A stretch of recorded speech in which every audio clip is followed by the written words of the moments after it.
이 말씀 중심에서 과연 우리는 온전하게 살아갈 수 있는가? 과연 우리는 온전하게 살아갈 수 있는가라는 제목으로 하나님 말씀 전하겠습니다.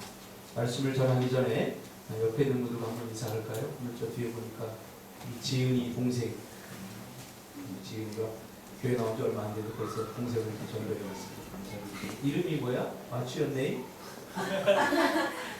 정예은이요. 예은이? 예은이 쪽이 있는데? 너는 이제 셀카 예은인데요? 네? 예원? 아, 예은이라고? 아, 미안해요.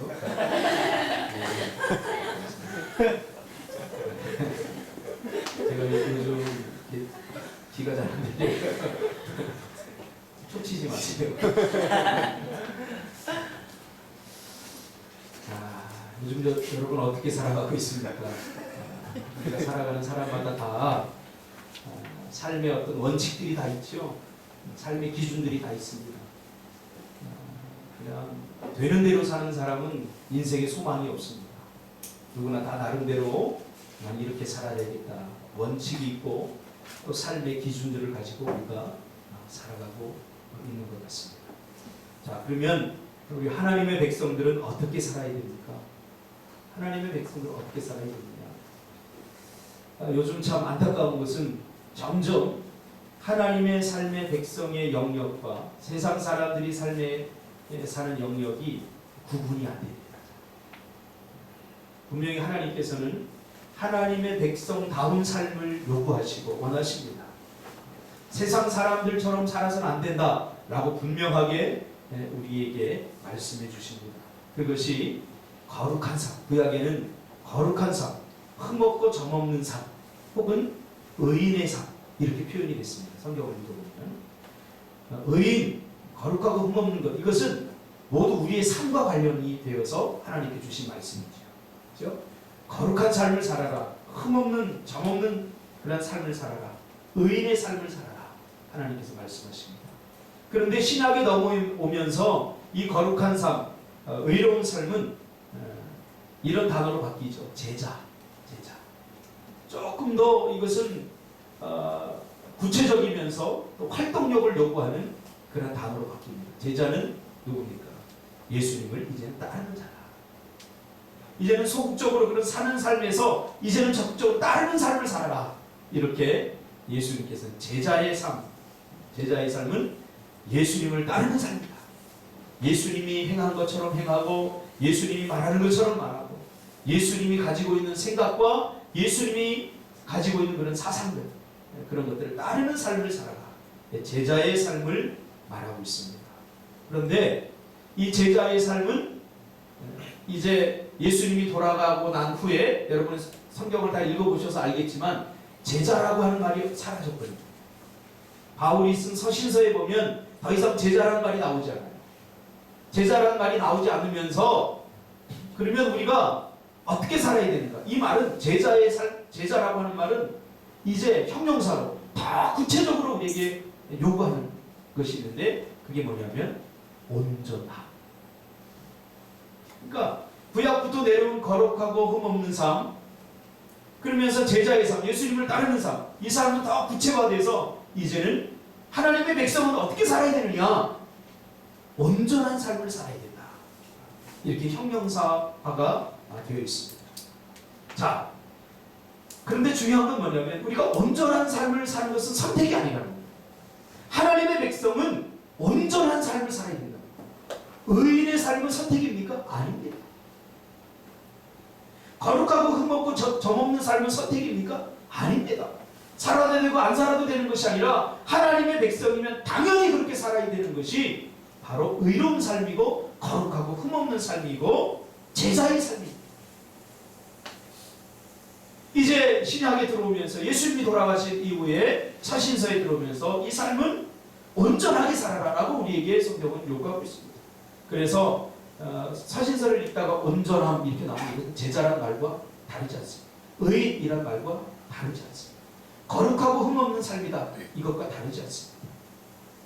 자, 근데 문제는 뭡니까? 우리가 온전하게 사는 것이 과연 가능한가? 거기 우리가 패션 마크를 붙이고 살아요. 많은 그리스도인들이 하나님의 백성답게 사는 것이 바로 온전하게 사는 것인데, 그러면 온전하게 사는 것이 과연 가능한가? 성경은 우리에게 온전한 삶을 살아야 된다고 말하지만, 문제는 우리가 온전한 삶을 살려고 발버둥 치면 칠수록 우리의 온전하지 못한 부분이 더 많이 적나라하게 드러난다는 사실이죠. 마치 새벽기도 안 하다 새벽기도 해야 되겠다라고 결심하면 새벽기도 할 수 없는 여건과 조건들이 생기는 것처럼, 우리가 온전한 삶을 이제 하나님이 기뻐하는 온전한 삶을 살아야 되겠다라고 결단하고 온전한 삶을 살기로 결정하는 순간부터 오히려 우리는 온전한 삶을 살기보다는 온전하지 못한 우리의 부분들을 더 많이 발견하게 되는 거죠. 참 이상합니다.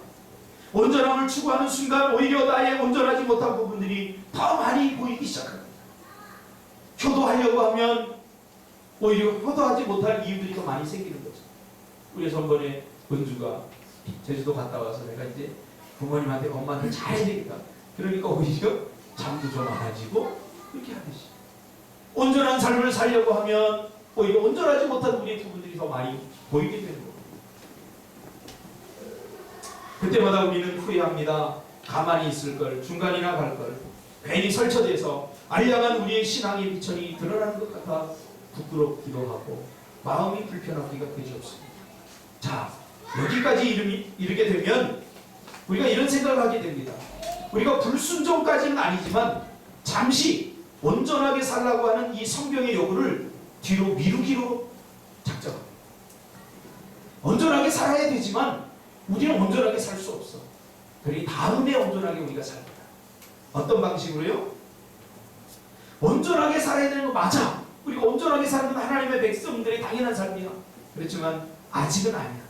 아직은 나는 믿음도 부족하고 내가 신앙생활을 열심히 전심으로 할 만큼 그렇게 신앙이 좋지도 않아. 또 내가 지금 신앙생활을 온전하게 할 만큼 그렇게 시간적 여유도 많지 않아. 내가 지금 온전하게 신앙생활 할 만한 그런 상황이 아니다. 그러니 나중에 내가 더 믿음이 좋아지고 신앙이 깊어지고 내가 영적으로 더 성장하면 그때 이 문제에 대해서 생각해 볼 거야. 괜히 지금 내가 나중에 생각해야지, 지금 생각해서 괜히 긁어부스럼을 만들 필요는 없어. 성경의 요구를 깊이 묵상하고 영적으로 사색하며 고민하고 성경의 요구에 순종하려고 애쓰는 것이 긁어부스럼을 만드는 것일까요? 순종하라. 그래, 순종해야 되는 건 맞아. 그러나 지금은 아니야. 나는 순종할 만큼 그렇게 믿음이 좋지 않아. 괜히 순종에 대해서 깊이 묵상하고 사색하고 그렇게 함으로써 괜히 긁어부스럼을 만들 필요 없습니다. 근데 문제는 여기서 끝나지 않습니다. 목사님은 설교 시간마다 끈질기게 온전해야 된다고 더 강력하게 밀어붙입니다. 온전함이라는 단어가 내 마음속에 들어오는 순간부터 계속해서 온전함이라는 말들이 들려오기 시작합니다. 그러면서 이번에는 더 구체적으로 꼼짝 못하게 마태복음 5장 48절에 예수님은 하나님의 온전하신 같이 너희도 온전하라고 했습니다. 그러면서 온전해야 된다고 그렇게 밀어붙입니다. 사도 바울도 에베소서 4장 13절에서 하나님의 백성은 당연히 온전한 삶을 살아가는 자들이어야 된다고 말했다고 그러면서 구체적으로 퍼니시먼트를 해옵니다. 이쯤 되면 더 이상 도망갈 수 없습니다. 그러면 왜 우리는 온전한 삶을 살려고 하면 할수록 오히려 온전하지 못한 나의 모습을 더 많이 발견하게 되면서 온전한 삶을 포기하고 온전한 삶을 뒤로 미루게 됩니다. 온전한 삶이 무거운 짐으로 왜 느껴질까요? 이건 당연한 거예요. 하나님의 백성이 하나님의 백성답게 사는 건 당연하지 않습니까? 그것이 온전한 삶이에요. 우리가 직장에 들어가면 그 직장에 맞게 사는 것이 당연하지 않습니까? 로마에 가면 로마법을 따르라고. 우리가 어떤 공동체에 속하면 그 공동체의 룰을 따르고 그 공동체의 습관을 익히는 것이 당연하지 않습니까? 근데 유독 우리 기독교인들만 하나님께서 우리에게 요구하시는 이 온전함이라는 삶을 괜히 부담스럽게 느끼고 무거운 짐으로 느끼고 온전한 삶은 불가능한 것이야. 왜 그렇게 생각하는 걸까요? 거기에는 몇 가지 이유가 있습니다. 첫 번째는 온전하다라고 하는 온전한 삶의 기준과 평가는 하나님만이 할 수 있습니다. 우리가 온전하지 못하다고 생각하고 실망하는 것은 누가 내린 결론입니까? 나는 온전한 삶을 살지 못해 라고 생각하는 것은 자기 스스로 자기를 평가하는 거예요. 또는 다른 주변의 사람들이 우리를 평가합니다. 너는 그리스도인인데 그렇게 온전하지 못하게 살 수 있어? 이 평가는 하나님만이 하실 수 있는 겁니다. 내가 하나님의 백성답게 제대로 신앙생활을 하고 있는가 없는가는 내가 스스로 평가할 수가 없는 문제고, 나는 얼마나 주관적입니다. 또는 다른 사람들이 나의 신앙생활에 온전하다 온전하지 못하다를 정확히 평가할 수 없다는 거예요. 온전한가 온전하지 못한가를 평가할 수 있는 유일한 분은 바로 하나님이십니다.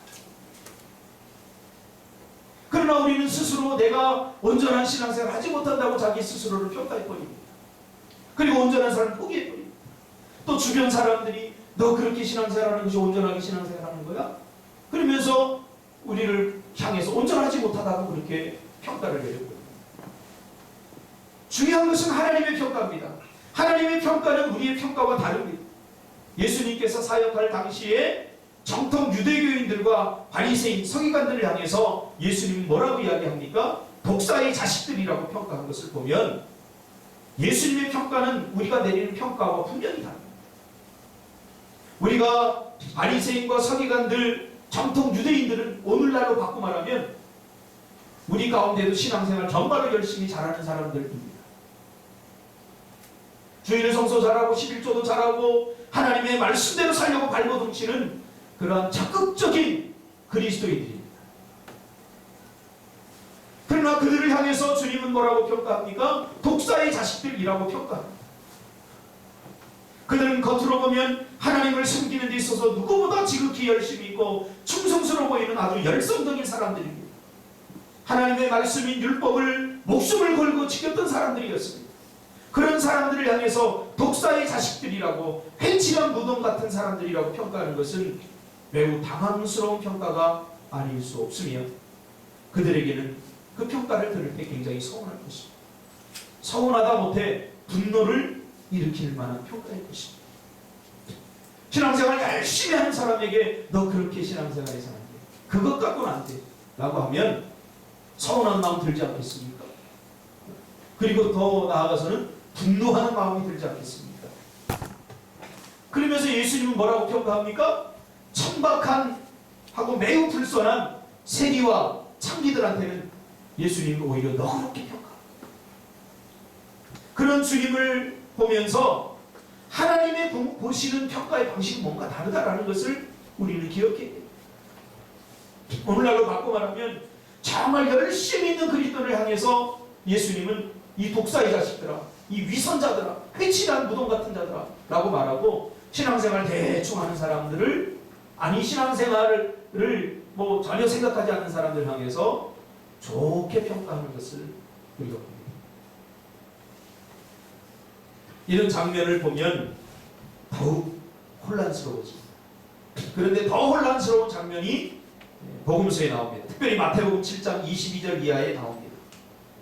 이것은 예수님께서 심판하실 때, 마지막에 심판하실 때 나오는 장면인데요. 그날에 많은 사람들이 나더러 이르되 주여 주여 우리가 주의 이름으로 선지자 노릇하며 주의 이름으로 귀신을 쫓아내며 주의 이름으로 많은 권능을 행하지 아니하였나이까 하리니 그때에 내가 그들에게 밝히 말하되 내가 너희를 도무지 알지 못하니 불법을 행하는 자들아 내게서 떠나가라 하리라. 무슨 말이에요? 오늘날로 말하면 목사님, 선지자들, 주의 말씀을 전하는 자, 또 귀신을 내어 쫓을 만한 영적 권세를 가진 자들, 또 주를 위해서 헌신하는 자들, 선지자 노릇하고 주의 이름으로 많은 권능을 행하고 복음을 전하는 자들, 그들이 예수님 앞에 딱 서서 평가를 받는 거죠. 주여 내가 잘했죠. 내가 이런 일들을 했습니다. 자기의 직분과 자기가 그동안 행한 모든 것들을 가지고 하나님 앞에 좋은 평가를 기다렸는데 주님은 그때에 그들에게 밝히 말하되 내가 너희를 도무지 알지 못하니 불법을 행하는 자들아 내게서 떠나가라 하리라. 무슨 말입니까? 이들이 기껏 최선을 다해서 신앙생활한 것이 예수님 보기에는 불법이라. 불법으로 평가한다. 여러분, 우리가 하나님 앞에서 제대로 서야 돼요. 사람들이 신앙생활 잘하니까 잘하는 것처럼 착각해서는 안 돼요. 우리의 모든 신앙의 평가는 하나님 앞에 온전하게 다 맡겨요. 하나님이 나의 기도생활과 나의 신앙생활을 어떻게 보시는지 우리는 여기 앞에서 솔직하게 서요. 그러므로 자신의 신앙을 평가하거나 다른 사람들이 평가하도록 해서는 안 되고 그런 것들이 좌지우지 돼서도 안 됩니다. 아, 내가 이렇게 열심히 했는데 저 사람들은 나는 신앙이 없는 것으로, 믿음이 없는 것으로 보고 에라 그러면 그렇지 뭐 이렇게 해서 안 된다. 철저히 자신의 평가도 다른 사람들의 평가도 귀 기울이지 말고 하나님이 나를 어떻게 보시는지 하나님의 평가에 여러분의 삶을 맡기시기를 주님의 이름으로 축복합니다. 그뿐만 아니라 하나님이 원하시는 온전함이 무엇인지 우리가 알아야 됩니다. 온전한 삶을 살려고 하는 많은 사람들이 온전한 삶이 무엇인가 잘 몰라요. 하나님이 원하시는 그 온전한 삶이 무엇인지 알아야 우리가 온전한 삶을 살 수 있잖아요. 근데 대부분의 그리스도인들과 이야기하다 보면 온전한 삶, 하나님의 백성다운 삶, 의인의 삶, 이것을 성경이 말하는 하나님이 원하시는 온전한 삶과는 너무 거리가 멀게 생각하고 있는 것을 발견하게 됩니다. 이들은 한결같이 하나님이 원하시는 온전함이 무엇인지 몰랐던 사람들입니다. 그러기에 그저 자기 기준에 맞춰서 자기가 보기에 사람들의 기준에 맞춰서 온전함을 이해하려고 했던 것입니다. 아니, 더 정확히 말하면 성경적으로 말하면 몰랐다기보다는 온전함에 대한 기준을 스스로 거부했던 것입니다. 왜? 하나님이 원하시는 온전함이 자신들의 삶을 억압하고 자신들의 자유를 빼앗고 하나님이 원하시는 온전함은 때론 내가 하고 싶지 않은 무거운 헌신과 순종을 요구할 것이라고 이들은 지레 겁을 먹었기 때문입니다. 하나님이 원하시는 삶은 너무 힘든 삶이야. 하나님이 원하시는 하나님의 백성다운 삶을 살려고 하다 보면 내가 내 마음대로 못 살아. 내 자유를 빼앗길 것 같아. 그렇게 지레 겁을 먹고 하나님이 온전한 삶을 요구할 때에 그 온전한 삶을 듣지 않았다. 그렇지 않습니까? 우리가 부모님들이 뭔가 이렇게 이야기하면 그 말이 틀려서 우리가 듣지 않는 건 아니지 않습니까? 괜히 뭐예요? 아, 귀찮아. 저 소리 또 해. 잔소리처럼 들려요. 그럼 나중에 어떻게 합니까? 학교에서도 예전에 제가 청소년들 이렇게 상담하다 보니까 그런다고 해요. 청소년들. 선생님이 혼내면 그 혼내는 말을 듣지 않고 딴 생각한다. 그래, 너는 계속 찌꺼려라. 나는 그냥 동의하는 파도입니다. 듣지 않는다. 호세아 9장 17절에 보니까 그들이 듣지 않았다라고 말합니다. 부담되니까. 성경의 요구가 온전한 삶이 부담이 되니까 듣지 않는다. 스가랴 7장 11절에 13절에 보면 그들이 듣기를 싫어하며 등을 돌리며 듣지 아니하려고 귀를 막으며, 여러분 성경이 정확하지 않습니까? 귀를 막으며 그 마음을 금강석 같게 하여 내가 불러도 그들이 듣지 아니하는 것처럼. 그 다음이 중요합니다. 그들이 불러도 내가 듣지 않겠다고 하는 거예요. 무슨 말이에요? 야, 너희들 내가 온전한 삶을 요구할 때 너희들 온전한 삶을 어떻게 살아요? 부담스러워요. 그러니 내가 나중에 믿음이 더 좋아지면 신앙이 더 깊어지면 그때 온전한 삶을 살게요. 그러면서 제발 그만하세요. 하나님이 계속 이야기하니까 귀를 막았다는 거예요. 안 들려, 안 들려. 그리고 등을 돌렸다. 듣지 않았다. 우리가 하나님의 말씀이 무엇인가 요구할 때 그 요구에 대해서 깊이 묵상하고 내가 그런가 하여 우리가 날마다 상고하고 그 말씀대로 살지 못하는 것에 대해서 회개하며 순종하며 돌이키려고 하는 삶, 이게 건강한 삶인데 그렇지 않다. 나는 그렇게 성경의 요구대로 다 살면 어떻게 내 삶은, 내 인생을 어떻게, 내 삶은 어떻게 살아?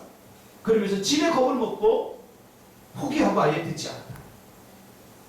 그러니까 하나님 뭐라고 그래요? 너희가 내 말을 듣지 않으면 나도 너희 말을 듣지 않겠다. 이 말은 뭐예요? 너의 기도를 듣지 않겠다.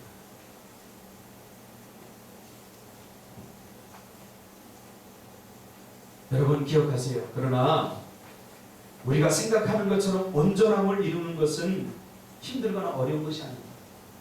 하나님의 백성답게 사는 것은 여러분이 생각하는 것처럼 그렇게 힘들지 않아요. 너무 쉬워요.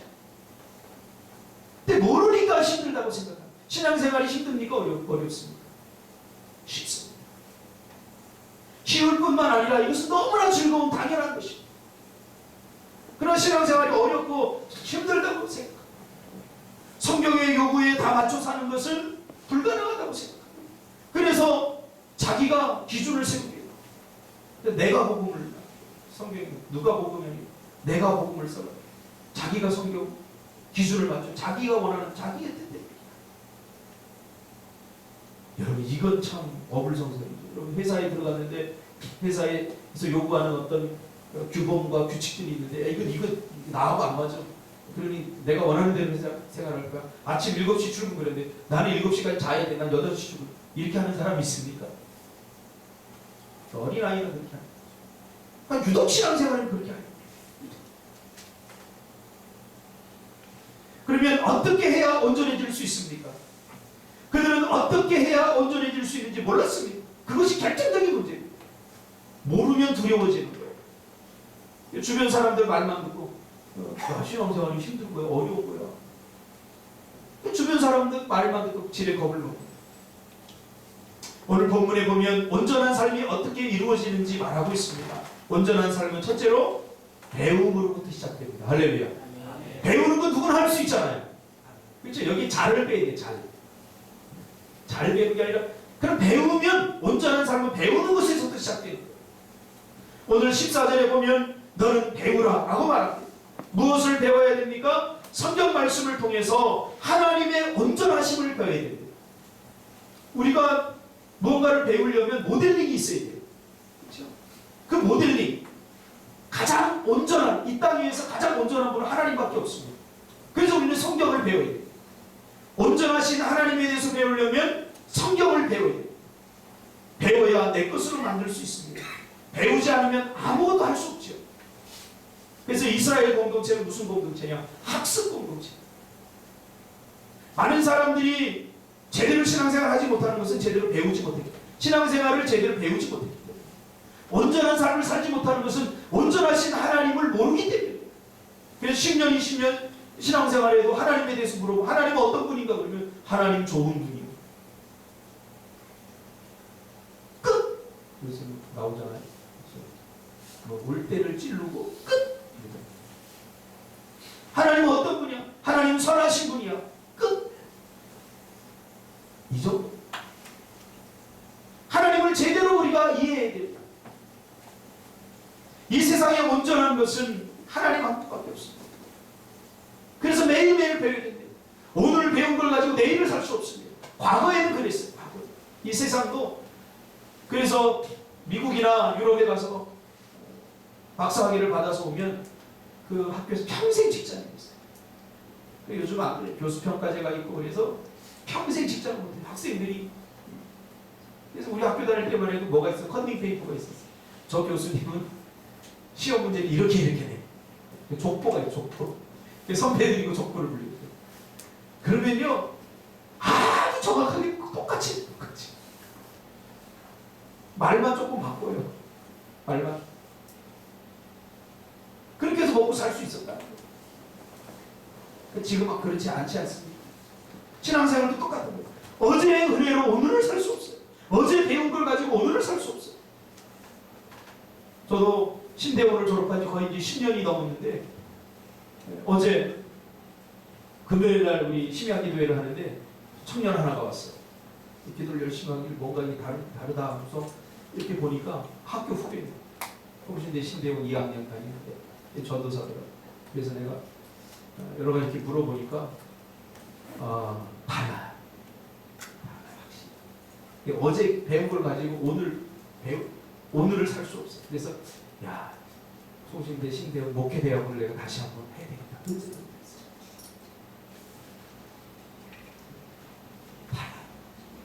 본질적으로 다른 게 아니라 뭔가 이 느낌이 달라요. 그러므로 우리는 평생 교육해야 돼요. 신앙생활도 마찬가지예요. 성경 공부도 마찬가지예요. 평생 해야 돼요. 평생. 여러분, 오늘 밤새도록 성경 일독하고, 야, 일독했으니까 내가 앞으로 10년 동안은 안 읽으면 돼. 그런 사람 있습니까? 지은아, 오늘 아침 먹었으니까 열흘 동안 먹지 마. 내일 또 먹어야죠. 마찬가지예요. 하나님의 말씀도 마찬가지예요. 매일 배워야 돼요. 이 세상에 온전하신 분은 하나님 한 분밖에 없습니다. 그러니까 하나님을 배워야 됩니다. 온전함이 무엇인지 알려면 온전한 분에게 배워야 됩니다. 온전하지 못한 사람한테 배우니까 온전하지 못한 걸 배우게 됩니다. 그러니까 신앙생활을 배우려면요, 사람들한테 배우면 안 돼요. 잘. 왠지 아세요? 그 사람도 나약하기 때문에 그 사람도 쓰러질 때가 있어요. 그럼 같이 쓰러져요. 그래서 신앙생활을 배우면 성경에서 배워요. 하나님에게서 배워요. 인간은 다 약해요. 인간은 다 부족해요.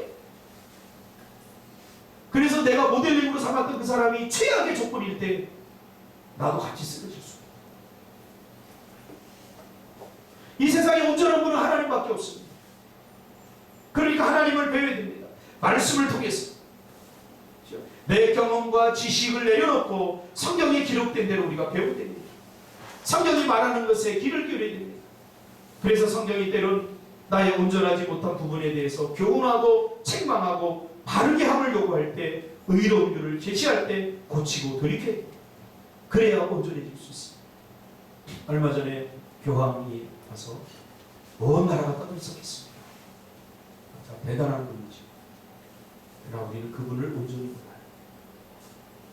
교황청에 관해서 써놓은 또 다른 책을 보면 교황청 안에서 일어나는 온갖 불의한 일들, 그걸 파헤친 책들이 있어요. 여러분 생각해 보세요. 세상과 단절되어서 이렇게 있으면 거룩해 보여요. 그래서 기독교는 돌을 닦는 종교가 아니에요. 사람들과 부딪히면서 살아가는 종교.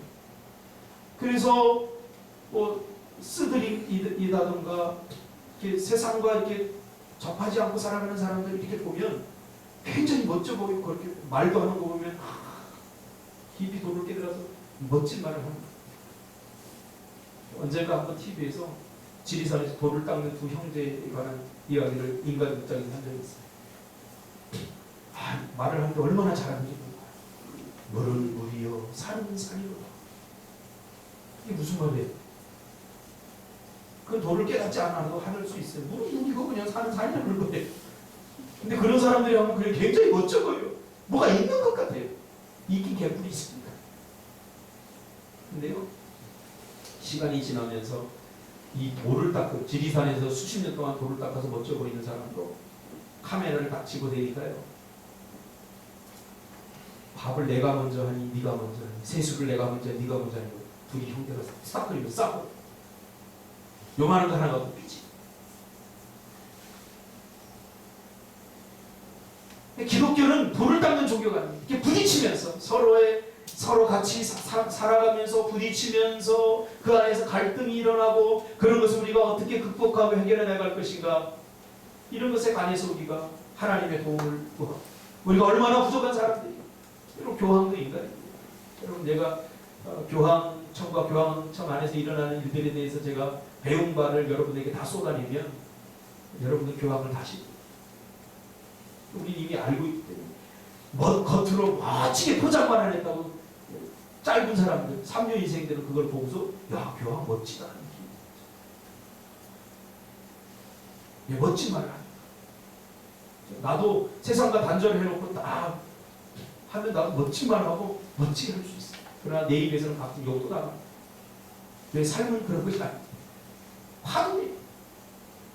그러면서 나의 온전하지 못한 부분을 발견하고 나의 부족한 부분을 발견하면서 나는 어쩔 수 없구나. 하나님의 도우심이 없이는, 하나님의 은혜가 없이는 살아갈 수 없는 사람이구나. 그러면서 마음을 낮추고 겸손해지고 하나님 앞에 기도하면서 살 것입니다.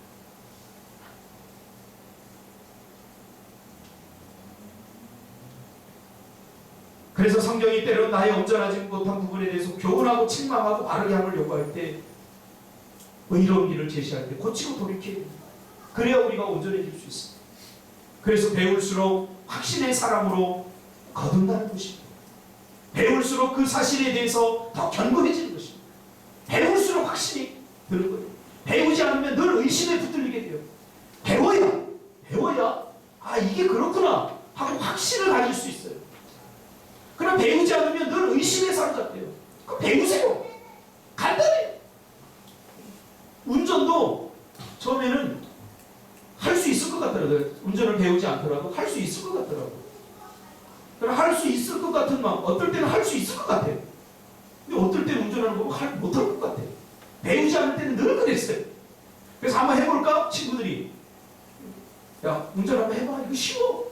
한번 해볼까? 근데 마음속에서 야 난 할 수 있을 것 같은 느낌으로 하다가 확 박아버리면 어떡하지? 내 다음에 할게.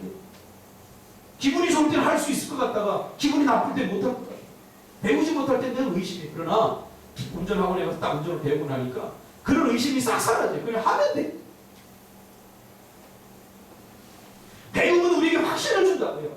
아직 하나님에 대해서 확신하지 못한 사람들 배우시길 바랍니다. 할렐루야. 저는 많은 사람들을 성경 공부를 시키면서 처음에 들어올 때는 의심이 가득 차서 이게 그런가? 정말 신이 있는가? 정말 하나님이 계신가? 이런 거에서 의심했던 사람들이 왜 의심해요? 모르니까 의심하는 거예요.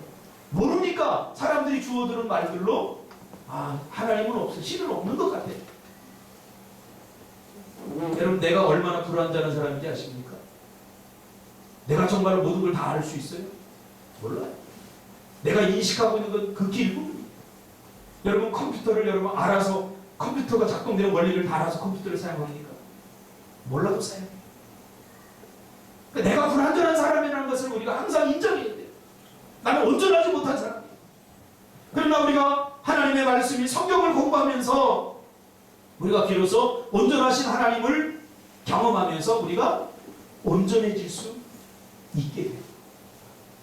성경 공부하다 보면 나중에 확신의 사람으로 바뀌는 걸 봐요. 막 의심했던 사람이 맞아. 이거. 근데 나중에는 간주문을 쓰게 하면 이제 확신이 들었습니다. 배워야 돼요. 여러분 배우시길 바랍니다. 아멘. 배움은 확신을 가져다 줍니다. 배우기 전까지는 의심과 불신으로 왔다 갔다 합니다. 그러나 성경 말씀을 배울수록 하나님에 대해서 성경에 대해서 더 확신하게 됩니다. 그리고 결국 배움에서 시작된 온전함은 확신을 거쳐서 오늘 본문에 말하는 것 같이 예수 안에 거하게 만들어버립니다. 예수 안에 거하게. 예수 안에 거해야 예수를 닮을 수 있습니다. 부부는 닮는다는 말이 있죠. 집사람하고 저 닮았습니까? 부부는 닮는다. 왜 그런 말이 나올까요? 부부가 한 방에서 오랫동안 같이 살면 생각도 비슷해지고 사는 방법도 비슷해집니다. 저는 가끔 깜짝 놀라요. 내가 무슨 찬양을 하려고 이렇게 하다 보면 집사람한테 동시에 같이 나와요. 그럼 찌찌뽕을 해요. 나도 찬양하려고 했는데 또 생각도 굉장히 비슷해지는 것 같아요. 얼굴은 워낙 차이가 나니까 따라잡을 수 없는 것 같아요. 제가 집사람하고 살면서 굉장히 웃음이 많아졌어요. 굉장히 긍정적으로 많이 변했어요. 닮아지는 또 집사람도 뭐 나에게 뭐 배운 게 있겠죠. 욕하는 것뿐만 아니라 제가 요즘 얘기 많이 합니다. 욕하는 걸 많이 해줘가지고.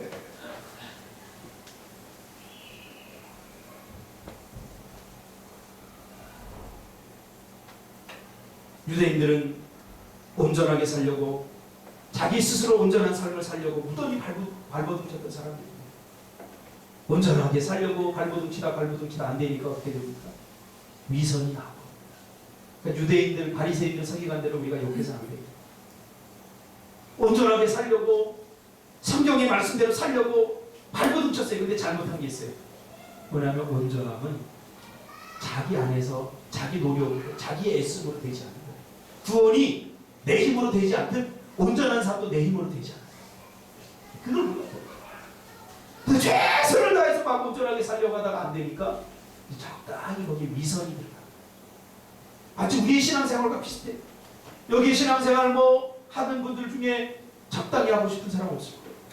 다 열심히 최선을 다해서 하려고 하는데 이게 잘 안 되니까 그 다음부터 내가 복음을 만들고 자기 기준을 만들고 그렇게 됩니다. 이것을 우리가 이해하려면 로마서 1장 17절을 이해해야 됩니다. 복음에는 하나님의 의가 나타나서 믿음으로 믿음에 이르게 하나니 기록된 바 오직 의인은 믿음으로 말미암아 살리라 함과 같습니다. 그래서 의인은 뭐로 바꿀 수 있다고요? 온전한 사람은 믿음으로 말미암아 살리라 함과 같아요. 구약시대 하나님은 온전한 재물을 원하셨습니다. 뿐만 아니라 하나님의 백성에게 거룩한 흠없는 온전한 삶을 원하셨습니다. 그래서 구약시대에는 재물을 드릴 때 어떤 재물을 드렸어요? 거룩하고 흠없는, 점없는, 완벽한 재물을 드렸다고. 근데 가만히 생각해 보세요. 과연 흠이 없고 점이 없는 완벽한 재물이 존재할까요? 존재하지 않습니다. 제가 이집트도 가보고 그리스나 이쪽에 이렇게 가면서 그쪽 지방에 특징이 있는데 우상이든 하나님을 섬기든 제단들이 많다는 거예요. 제단. 근데 거기에 이렇게 지금도 우리가 인도에 가봤잖아요. 인도에도 지금도 제물을 드릴 때 어떻게 해요? 지금 소를 잡아서 드리잖아. 그래서 막 피가 막 묻어있고 그러지. 근데 제물의 특징인데 점이 없고 흠이 없고 깨끗한 것을 드립니다. 근데 그 기준이 우리가 생각하기에 깨끗한 거지 과연 점이 없고 흠이 없는 정말로 깨끗한 걸 드릴까요? 아니에요. 그래서 온전함을 우리가 완벽함으로 이해해서는 안 돼요. 그냥 하나님이 우리의 정성과 우리의 하나님을 향한 우리 하나님을 생각하는 마음으로 드리는 그것을 보고 완벽하다고 인정해 주는 거지. 그것이 온전함이다. 신앙생활은 완벽함이 아니에요. 그래서 완벽주의자들은 신앙생활 잘 못해요. 왜? 신앙생활 하려다 보니까 교회 다니는 사람들은 좀 완벽해야 될 것 같아요. 술도 먹으면 안 된다네. 담배도 피우면 안 된다네. 주일도 매일 나와야 된다네. 나 그렇게 지금은 못할 것 같아요. 괜찮아요. 교회 나 술 먹어도 괜찮아요. 할렐루야. 믿음이 없을 때 먹고 있는 거예요. 차츰차츰 믿음이 들어가면 그때 끊어. 담배 병원 앞 펴도 돼 괜찮아. 근데 담배 피지 말라는 이유는 암에 걸릴까봐. 암에 걸리면 큰일 나요. 2주일 우리 콩나물 그렇게 하냐고 마지막 돌아가시면서 선전이 나왔잖아요. 그 2주일 담배가 내 인생을 바꿔. 치명적인 겁니다. 삼진내가 담배 농사를 짓거든요.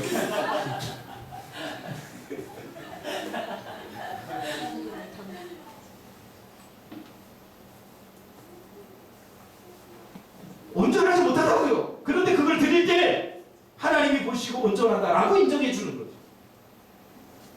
이게 온전함이에요. 믿음을 의로, 믿음을 온전함으로 여긴 것입니다. 그래서 구약시대에도 온전하다고 막 골라서 막 최대한 깨끗한 걸로 드렸지만 하나님은 그 재물이 깨끗했기 때문에, 온전했기 때문에, 완벽했기 때문에 받아준 게 아니라 믿음으로 드리는 그 사람의 마음을 온전함으로 여겨서 그걸 받아주는 거죠.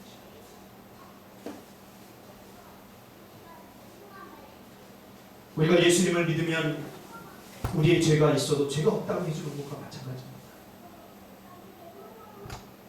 죄를 해결해 주신 것은 죄가 없기 때문이 아니라 믿음 때문에. 여러분 기억해요. 우리 여전히 또 죄를 짓잖아요. 근데 죄가 더 이상 우리를 올가매지 못하도록 하나님께서 우리에게 믿음을 주셔서 죄는 우리가 해결할 수 없잖아요. 우리 스스로. 그래서 죄를 예수 이름으로 회개하면 용서를 받을 수 있는, 하나님께 다가갈 수 있는 길을 열어주십니다. 우리가 완벽하기 때문에. 하나님이 우리를 축복하는 원리도 똑같습니다. 우리가 잘해서 완벽해서가 아니라 우리가 기도 생활 잘하고 믿음 생활 잘하고 헌신 많이 하고 그래서 하나님이 우리를 축복해 주는 것이 아닙니다. 우리가 믿음으로 반응할 때 하나님은 그것을 온전하다라고 여깁니다. 뭐로 반응할 때요? 믿음으로 반응할 때. 이제 우리는 더 이상 온전한 삶을 미루거나 그래서 거부해서는 안 됩니다. 그리고 내가 온전해지려고 해도 안 됩니다. 마지막으로 마태복음 19장 16절 예와 하나만 읽고 마치도록 하겠습니다. 마태복음 19장 16절에 보면 한 부자 청년이 주님께 와서 묻습니다. 내가 어떻게 하여야, 내가 무슨 일을 하여야 영생을 얻을 수 있습니까? 질문을 던집니다. 그때 주님은 10계명의 조항을 다 이야기하면서 이 계명을 다 지켜야 온전해질 수 있다고 말합니다. 맞습니까? 맞습니다. 우리가 10계명을 다 지키면 온전해질 수 있습니다. 그러나 중요한 것은 우리는 10계명을 다 지킬 수 없습니다.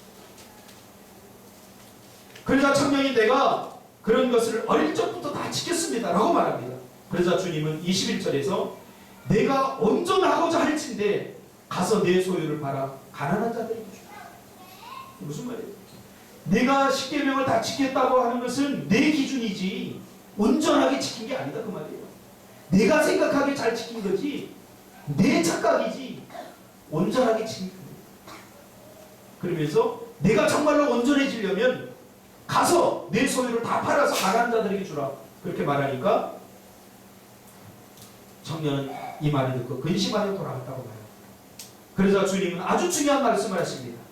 즉 인간이 자기 힘으로 온전함에 이르려고 하는 것은 낙타가 바늘기로 들어가는 것만큼 무모한 짓이다. 마태복음 19장을 잘 보세요. 16장입니다. 낙타가 바늘구멍으로 들어가는 것은 인간이 스스로 온전함에 이르려고 하는 것과 마찬가지다. 바늘구멍이 요만한 낙타가 들어갈 수 있어요? 없죠. 자기 스스로 율법을 지키고 자기의 실천력, 자기의 의지로 온전해지려고 하는 것은 이건 불가능합니다. 그래서 제자들이 예수님께 묻죠. 그러면 누가 구원을 얻을 수 있습니까? 그러자 예수님은 사람으로서는 할 수 없으나 하나님으로서는 할 수 있습니다. 그러면 하나님께서 하신다는 말은 무엇입니까? 하나님은 우리를 온전하게 하기 위해서 온전하지 못한 죄로 말미암아 온전하지 못한 우리를 위해서 예수 그리스도를 보내주셔서 십자가에 죽게 하심으로써 온전하지 못한 우리를 온전하게 하기 위해서 우리를 구원해 주셨습니다. 그러므로 우리를 온전하게 할 수 있는 것은 십자가밖에 없습니다. 사도 바울은 하나님의 백성이 십자가 안에서 어떻게 온전해질 수 있는지를 이렇게 한 구절로 요약해 놨습니다. 그것이 갈라디아서 2장 20절입니다. 내가 그리스도와 함께 십자가에 못 박혔나니 그런즉 이제는 내가 산 것이 아니요 오직 내 안에 그리스도께서 사신 것이다. 이제 내가 육체 가운데 사는 것은 나를 사랑하사 나를 위하여 자기 몸을 버리신 하나님의 아들을 믿는 믿음 안에서 사는 것이다. 이 말도 여러분이 어렵거든. 제가 요약할게요. 다시 말하면 온전한 삶이란 그리스도와 연합하여 내 안에 그리스도께서 사는 삶이라고 말할 수 있습니다. 내 안에 그리스도께서 살게 하는 삶, 그것이 온전한 삶을 가능합니다. 화가 나도 내 기분과 내 뜻대로 내가 원하는 대로 화를 내는 것이 아니라 화가 나도 내 안에 그리스도께서 살고 있기 때문에 그리스도께서 그리스도를 의식하고 예수님이 이 순간에 어떻게 하실까? 예수님이라면 어떻게 하실까? 우리 인생은 내가 내 삶을 살게 하는 내 안에 그리스도께서 살게 하는 삶. 이것이 우리를 온전하게 하는. 미운 사람 있어요 없어요? 있어요. 지독한 아무리 사랑해 주려고 해도 사랑받을 만한 짓을 요만큼도 안 하는 사람이 있어요. 그러나 내 생각대로 하면 미워할 수밖에 없겠죠. 그러나 내 안에 그리스도께서 사는 사람 하나님은 사랑할 수 없습니다. 예수님이 그랬던 것처럼 나도 예수님처럼 사랑하게 해주세요. 예수님은 우리를 어떻게 사랑했어요? 우리가 아직 죄인 되었습니다. 원수를 사랑해요. 원수는커녕 우리 가까운 사람들이 싸우잖아요. 가까운 사람들이 우리가 제발 그러지 않았으면 좋겠어요.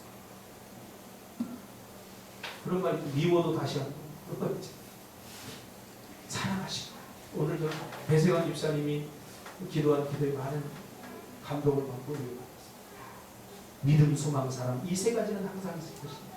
그 중에 제일은 사랑이다. 사랑이 없이 봉사하며 자기의가 높아집니다. 사랑 없이 여러분 헌신하고 섬기면 자기가 대장됩니다. 사랑입니다. 여러분 사랑 없이 제가 목회를 하려면 제가 누가 되겠어요? 유병원이에요.